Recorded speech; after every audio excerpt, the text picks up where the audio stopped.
अस्सलामुअलैकुम। काफी देर से मैं ये चीज एड्रेस करना चाह रहा। पिछले दिनों मेरी एक क्लिप बड़ी वायरल हो रही थी जिसमें एक रिपोर्टर आके मेरे से पूछता है कि ये साल 2024 की सबसे बड़ी शादी है या नहीं, जिसकी वजह से काफी ज्यादा कंपैरिजन शुरू हो गया। ठीक है, अब मेरा जफर सुपारी, फरूक कुकर, ये इन सबसे मेरा अच्छा इन अ पॉजिटिव वे एक अच्छा कनेक्शन है। ठीक है, तो अब आप इस कंपैरिजन की वजह से मतलब एक नेगेटिविटी जो बेवजह की फैल गई है वो मैं नहीं चाहता।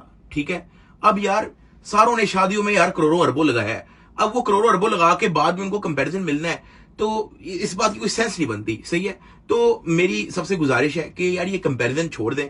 रिपोर्टर लोगों से भी गुजारिश है कि यार हर वक्त जो है माइक लेके उस जगह पे ना घूम जाए, अगर मतलब हर वक्त आग लगाने के चक्कर में ना रख करें। ठीक है, और जितने मेरे भाई देख रहे हैं अगर उनमें से किसी को मेरी कोई बात बुरी लगी है तो मैं उस चीज की अपॉलॉजी करता हूं, लेकिन मैं चाहता हूं मेन इस वीडियो का मकसद ये है कि कोई कंपैरिजन ना हो। ठीक है, सब आपस में मिलके रहो, ऐसे नहीं करो कि वो बड़ा है तो वो बड़ा है। सही है, ऐसा कुछ भी नहीं है।